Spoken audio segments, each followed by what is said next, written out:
थोड़ा गुस्सा आया, थोड़ी इरिटेशन हुई, but then eventually I realised trust me when I say this, phone उठा के बात कर लो। जब फोन है तो इग्नोर मत करो। অবশেষে বহু জল্পনা কল্পনা করার পর মালাইকা আরোরা এবং অর্জুন কাপুর এক হয়ে গেলেন।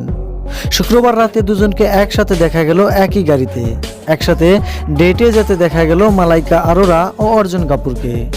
দুজনেই একই গাড়িতে বেরিয়েছিলেন শুক্রবার রাতে। রাস্তায় সাংবাদিকদের সামনে হঠাৎ করেই পড়ে যান তারা দুজন। তাদের নাইট টেস্টের ভিডিও ভাইরাল হয়ে পড়ে মুহূর্তের মধ্যেই। কিন্তু একটা প্রশ্ন হয়তো সবার মনে আসে, 7 থেকে 8 বছর ধরে সম্পর্ক রয়েছেন তারা দুজন গভীর সম্পর্কে, তাদের বিচ্ছেদের খবর হঠাৎ করেই ভাইরাল হলো বা কেমন করে? শোনা যায় সব গন্ডগোল তাদের বিয়ে নিয়ে।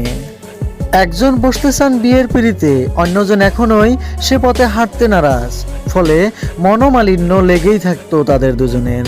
তার উপর মালাইকার প্রাক্তন স্বামী আরবাজ খান সম্প্রতি দ্বিতীয়বার বিয়ে সারেন তার প্রিয়তমা সুরির সঙ্গে। দুজনের বিয়ের ভিডিও দেখতে দেখতে বিভিন্ন মহলে ফের আলোচনায় শুরু হয় অর্জুন মালাইকার বিয়ে নিয়ে।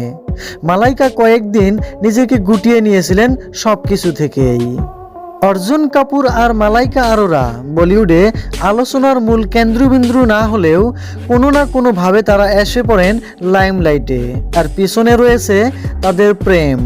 নিয়মিত তারা শিরোনাম হন মিডিয়ার, কখনো একসঙ্গে থাকা নিয়ে, কখনো আলাদা হওয়া নিয়ে। নানা কারণেই অর্জুন কাপুর আর মালাইকা আরোরা বহুদিন একসঙ্গে কোথাও যাননি।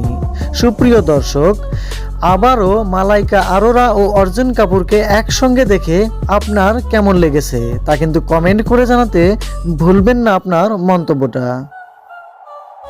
थोड़ा गुस्सा आया, थोड़ी इरिटेशन हुई, but then eventually I realised